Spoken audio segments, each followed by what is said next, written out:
सो hi everyone. तो चलिए बिना किसी देरी के वीडियो स्टार्ट करते हैं।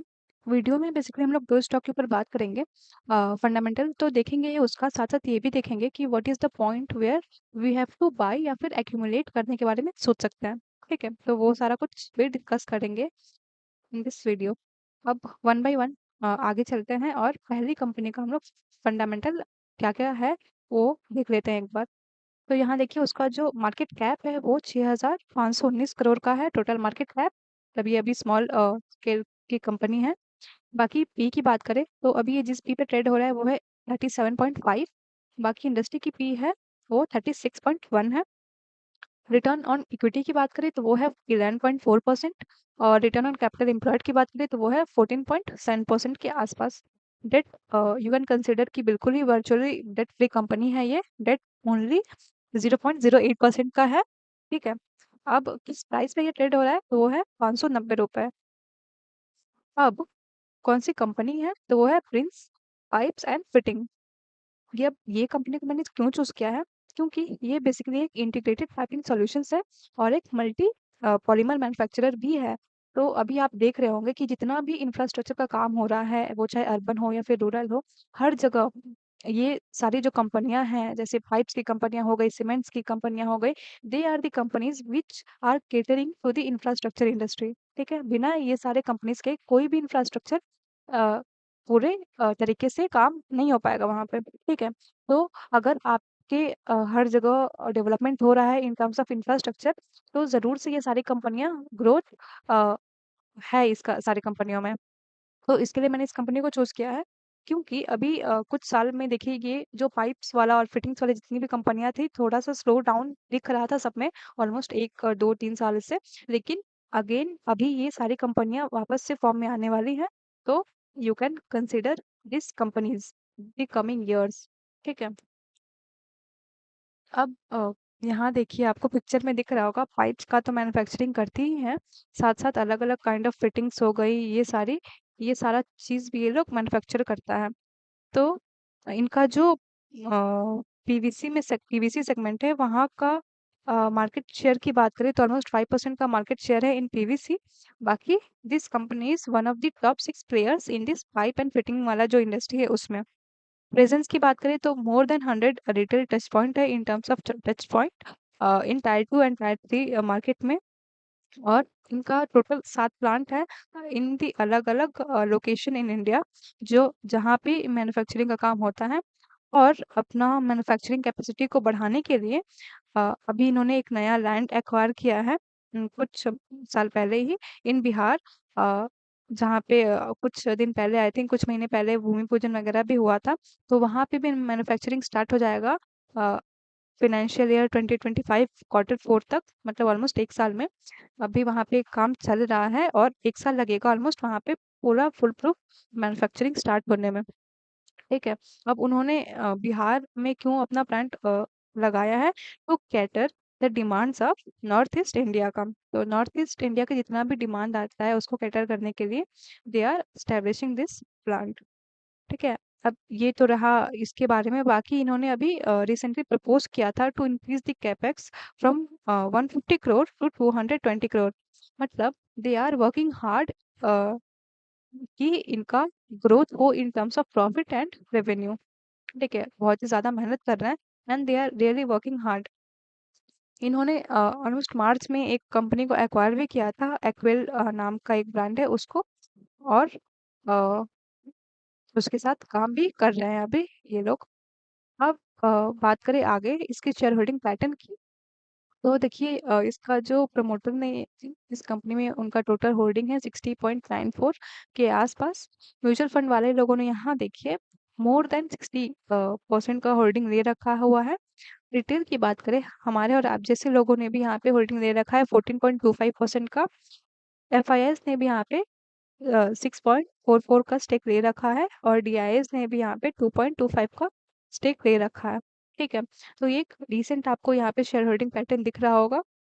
बाकी आप बात करें आगे तो इसका प्राइस मैंने आपको बताया ही था, 590 पे अभी ट्रेड हो रहा है। इसका 200 डीएमए की बात करें तो उसका कोई मतलब नहीं है, क्योंकि वो ऑलमोस्ट 641 के आसपास बनता है, लेकिन आपको उससे अभी ये कम दाम में मिल रहा है, ऑलमोस्ट 590। तो जब भी आपको इतना पे मिल रहा है तो आप क्यों ही लेट करेंगे कि खरीदने में, राइट? तो अभी आपको कंपनी मौका दे रहा है, अभी आपके पास सपोज 50,000 आपको इस कंपनी में इन्वेस्ट करना है, तो मैं आपको ये नहीं कह रही कि 50,000 एक साथ ही इन्वेस्ट करें। अभी 20,000 रुपये लगाए, बाकी वेट करें कि जब भी ये कंपनी में 1, 2, 3% का ऑलमोस्ट जब भी गिरावट आए, तो अपना बचा हुआ पैसा 10-10 हज़ार करके इन्वेस्ट करें अकॉर्डिंग टू योर फंड। ठीक है? तो this is the technique which I use to follow. क्योंकि देखिए, अगर आप सारा पैसा एक साथ इन्वेस्ट कर देंगे ना, तो फिर वो थोड़ा सा दुख रह जाता है। क्योंकि आपने ऐसा देखा होगा कि जिस भी कंपनी में आप कुछ भी खरीदारी करेंगे, तो तुरंत ही उस कंपनी में अचानक से फॉल डाउन देखने को मिलेगा। तो वो जो फॉल डाउन होता है, वहां पे हम लोग को दुखी नहीं होना है। इंस्टेड ऑफ बीइंग सैड, हम लोग वहां पे हैप्पी होना चाहेंगे। तो हैप्पी कैसे होंगे? To accumulate.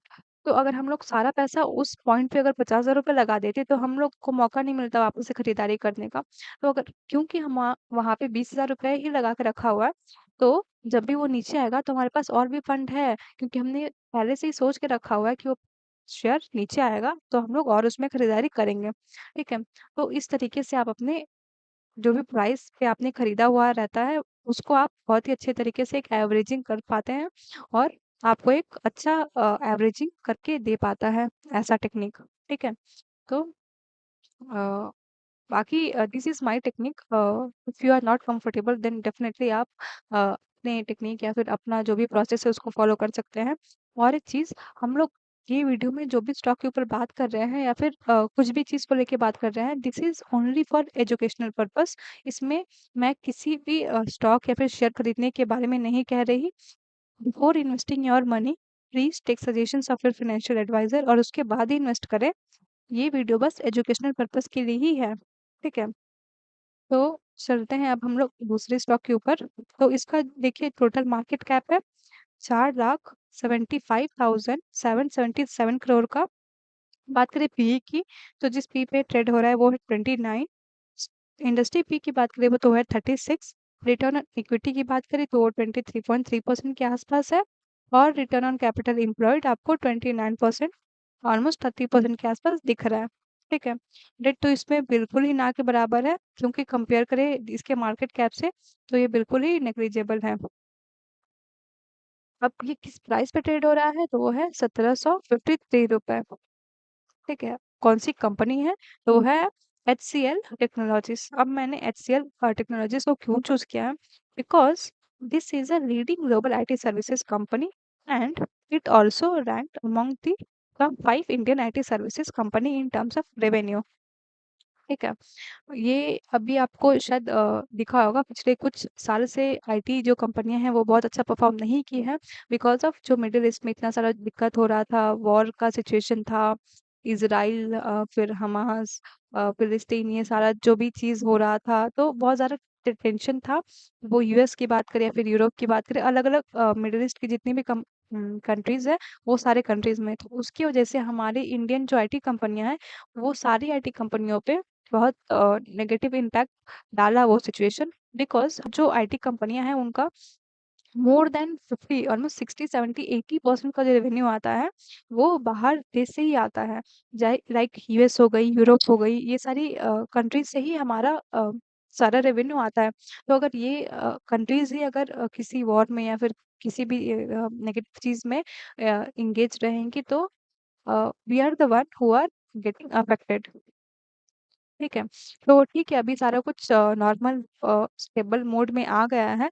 तो अगेन अभी ये सारी कंपनियां अपने ट्रैक पे आ गई हैं, and again they will start generating a good return. अब इस HCL की बात करें, HCL टेक्नोलॉजी की, तो इसका जो रेवेन्यू वाइज ब्रेकडाउन है वो आईटी और बिजनेस सर्विसेज से आता है 72%, इंजीनियरिंग और रिसर्च एंड डेवलपमेंट से आता है 16%, प्रोडक्ट एंड प्लेटफॉर्म से आता है 12% का रेवेन्यू टोटल। ठीक है? अब ज्योग्राफिकल स्प्लिट की बात करें तो अमेरिका से ही आता है मोर देन 50%, ऑलमोस्ट 56% का रेवेन्यू। बाकी यूरोप की बात करें तो 27% का रेवेन्यू जनरेट करके देता है। इंडिया में वो 4% है, और रेस्ट ऑफ वर्ल्ड से आता है ऑलमोस्ट 15% का रेवेन्यू। ठीक है? अब ऑर्डर की बात करें तो इनको कहाँ-कहाँ से ऑर्डर मिलता है, तो यूरोप की जो बड़ी-बड़ी बैंक्स हो गई, वहाँ से इनके क्लाइंट हैं। हेल्थ केयर की कंपनीज़ हो गई इन यूएसए या फिर यूरोप, वहाँ की क्लाइंट है इनके पास।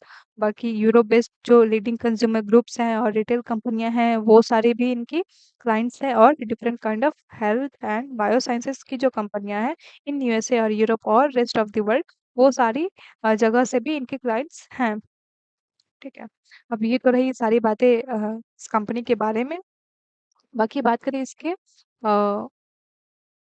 प्रमोटर की होल्डिंग डिटेल के बारे में, तो देखिए यहाँ पर प्रमोटर ने 60.81% का स्टेक ले रखा है।